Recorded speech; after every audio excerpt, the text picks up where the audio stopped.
Bonjour tout le monde. Aujourd'hui, la 6e partie du document de Jocelyne Abadi, du harcèlement en réseau au harcèlement global, que vous pouvez trouver en ligne. Dans cette partie, Jocelyne Abadi aborde très brièvement les technologies utilisées dans le harcèlement.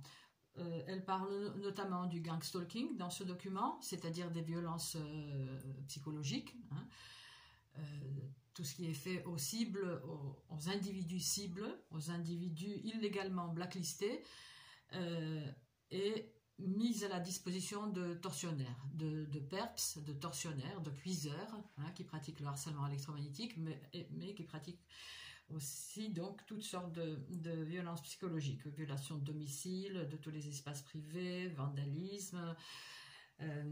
Aujourd'hui, je me suis aperçue qu'ils ont dû mettre, lors d'une violation, d'une intrusion à mon domicile, qu'ils ont dû diluer probablement un produit dont je me sers voilà, pour soulager les douleurs qui me sont infligées, comme aujourd'hui, par des armes à énergie dirigée. Je suis cible de ce harcèlement en 9e année déjà. Donc voilà, Jocelyne Abadi aborde très brièvement les technologies utilisées, les très hautes technologies, mais l'intérêt de ça, l'intérêt de lire quand même cette partie, même si elle est très, très succincte, et que Jocelyne Abadi en parle déjà en 2011, il y a une bonne dizaine d'années. Aujourd'hui, vous avez plein d'autres sources. Alors, quelles sont les technologies utilisées dans ce harcèlement global, du harcèlement en réseau de personnes vers un harcèlement global, c'est-à-dire par des technologies très sophistiquées, mais qui sont aujourd'hui démocratisées, qui sont aujourd'hui utilisables par des petites frappes, à qui on dit d'appuyer sur leur téléphone, d'une certaine manière d'ailleurs, sur les côtés. Paf, ils envoient le tir de cette manière-là. Je l'ai vu de mes propres yeux dans le magasin Leclerc, Pont Michel à Nice, lors du séjour de Elena Sagnol, d'une autre cible chez moi, qui s'est pris des tirs par un individu, un black. J'aurais dû apporter ça, c'est-à-dire mon ordinateur, mais bon, peut-être que je le ferai à la fin de cette vidéo, je ne sais pas. Ces vidéos me coûtent, ça me sort des yeux, mais bon, il faut le faire, il faut témoigner comme on peut, même si nos témoignages sont souvent peut-être un peu maladroits, comme elle dit Jocelyne Abadi aussi, suite à la pression permanente. Enfin, pression permanente, ça je m'en fiche, mais lorsqu'il y a des agressions comme aujourd'hui, comme hier, j'ai fait une petite vidéo très maladroite, je faisais pas attention à ce que je filmais. Bon, je pense avoir filmé quand même la crapule qui m'a tiré dessus, au niveau du tendon droit, du genou droit, alors que je partais au volant, tranquille, blanc, pas bon. Le fait qu'on les affiche, le fait qu'on les filme, qu'on publie, ça met les réseaux dans une rage pas possible. Enfin, c'est ce que j'ai pu observer, que suite à ça, il y a des actions extrêmement violentes. Parce que globalement, c'est vrai, surtout ces derniers mois, depuis le mois de juin, il y a eu vraiment une amélioration, un mieux. Notamment en comparaison avec Elena Sagnol, qui a passé un mois chez moi, et c'est vrai qu'elle vit une horreur, cette femme.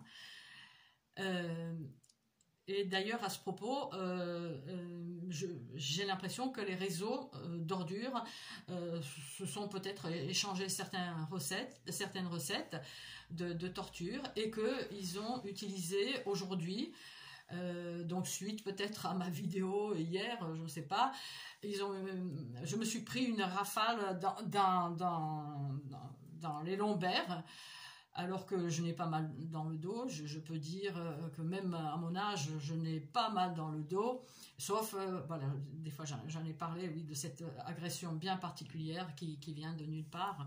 Oui, mais ça arrive à tout le monde, tu sais, ben, de toute façon, toutes les personnes autour de moi, ça vous arrivera. Hein, le réseau procède aussi comme ça. Mais donc je disais que, voilà, je me suis pris une agression très violente dans le dos et je voulais dire je ne sais plus quoi, j'arrive pas à j'ai du mal à me concentrer, c'est vrai, de plus en plus j'ai l'impression, bon, ça me reviendra. Donc à propos des technologies utilisées, voilà ce que dit Jocelyne Abadi. Les technologies utilisées sont inventées et développées officiellement pour la lutte contre les criminels, contre les terroristes. Pensez donc, hein, c'est eux, les terroristes, qui les utilisent. Mais dans le contexte de corruption généralisée, elles sont utilisées de façon anarchique. Elles sont utilisées contre les cibles, contre les personnes, les civils, hein, notamment contre les femmes. Hein. Parmi celles-ci se trouvent, donc les technologies utilisées, se trouvent les écoutes téléphoniques. Ah oui, donc ça c'est pour le harcèlement, hein, ça c'est pas pour agresser physiquement. L'interception des mails, la télédétection, etc. Les observations réalisées à l'aide de différentes technologies, dont la localisation géographique, l'imagerie satellitaire, etc. Bon, certaines techniques, voilà qui est intéressant, certaines techniques fonctionnent avec la réception ou l'envoi d'ondes électromagnétiques, certaines directement sur le mental des personnes, disait Jocelyne Abadi il y a 10 ans. Alors aujourd'hui, ça commence à se savoir. Aujourd'hui, on sait l'existence, enfin on commence à connaître l'existence des armes psychoélectroniques, psychotroniques. Nota, dit Jocelyne Abadi, chaque fréquence d'onde a une possibilité d'intrusion spécifique, bien sûr, comme pour la radio, qui se connecte sur tel ou tel canal pour capter telle émission ou pour émettre, bien sûr. Alors, donc Jocelyne Abadi dit que son choix dans le présent document n'est pas de détailler les technologies, ces technologies-là.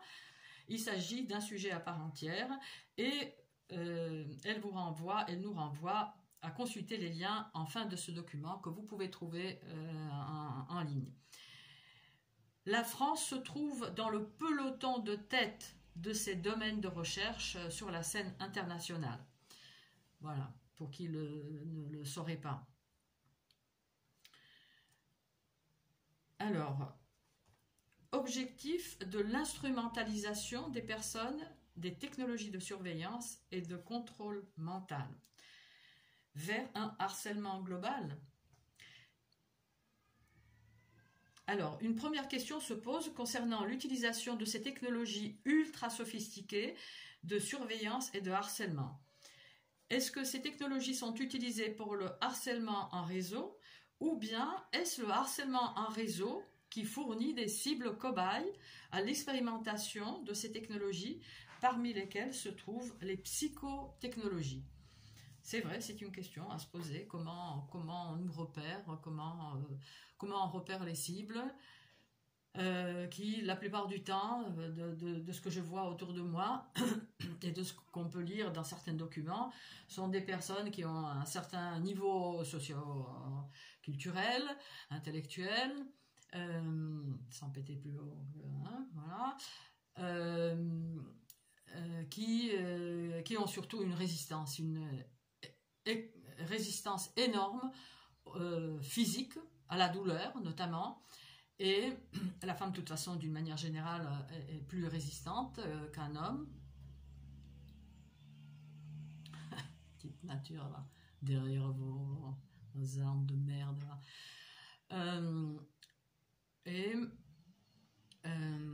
Donc, il faut également il recherche également une résistance psychologique. Il ne faut pas que la personne s'effondre.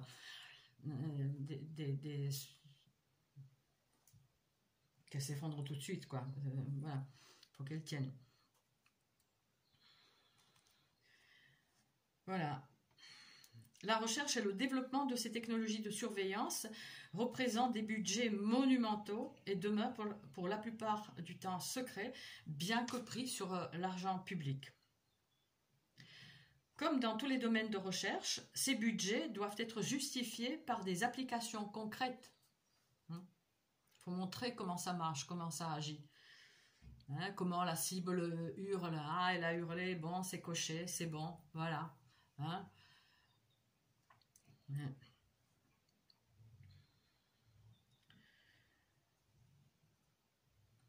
De bonnes intentions sont toujours mises en avant dans le développement de ces technologies de Satan. Compenser des fonctionnalités perdues par des handicapés ou des accidentés, c'est vrai, ça serait super. Augmenter les potentiels humains, bon, pourquoi pas. Traquer les délinquants, les terroristes.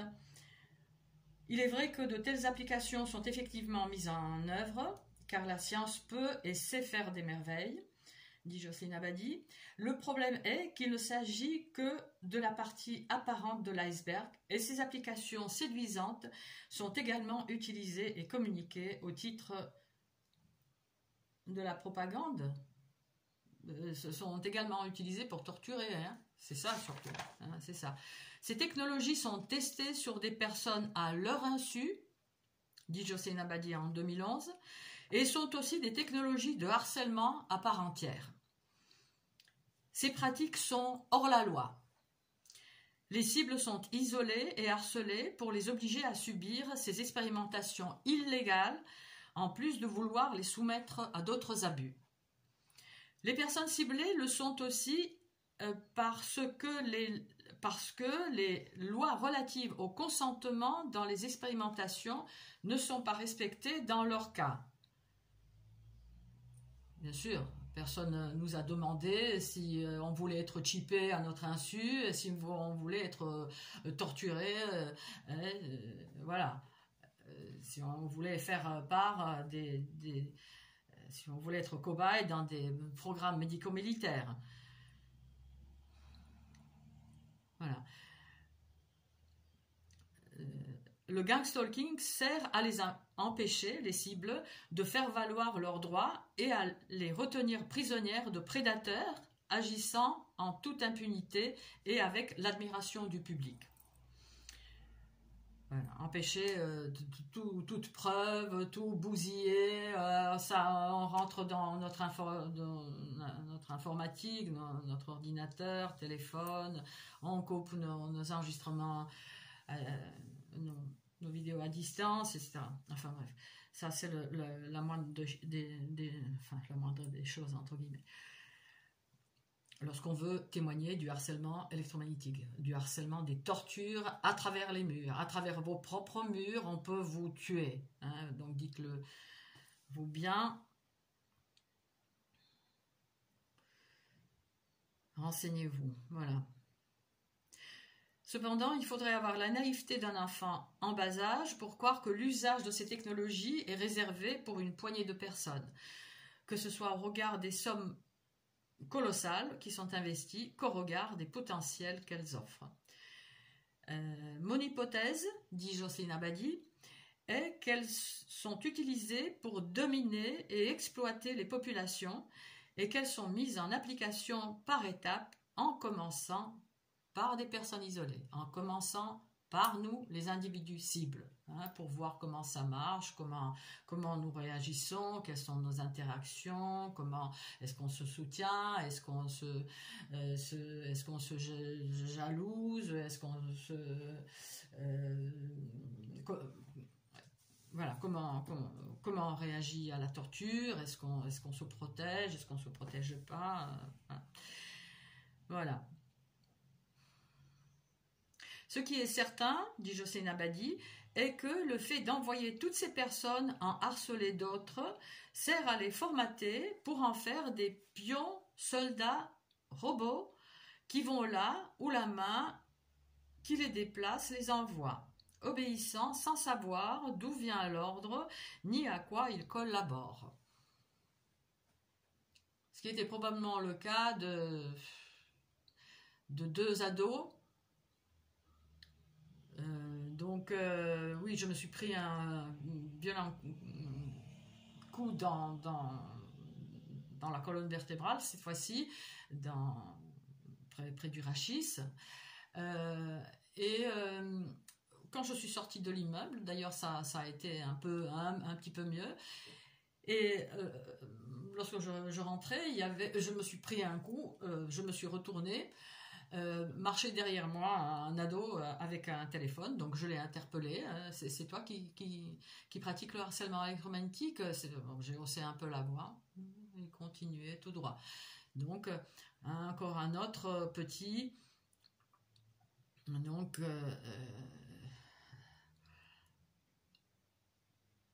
qui est déjà formaté, qui est déjà instruit comment réagir dans le cas où la cible lui parlerait. Ne rien dire.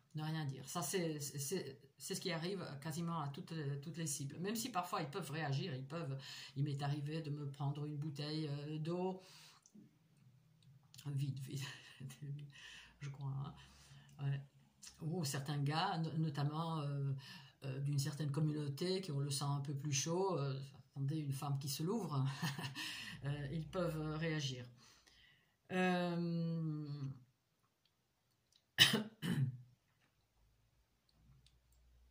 Et à propos de l'ado,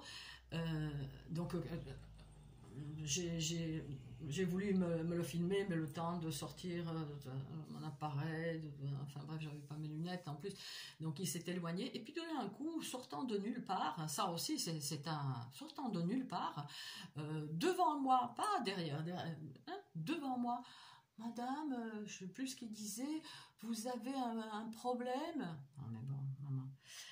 L'erreur que j'ai faite, par contre, c'est de ne pas l'avoir laissé parler, de ne pas lui tendre le téléphone, le laisser parler. Ouais, je l'ai envoyé bouler. Bon, mais c'est pas grave. Ce qui est dramatique, par contre, c'est que ces petits sont manipulés, instrumentalisés. Ils savent pas à quoi ils participent.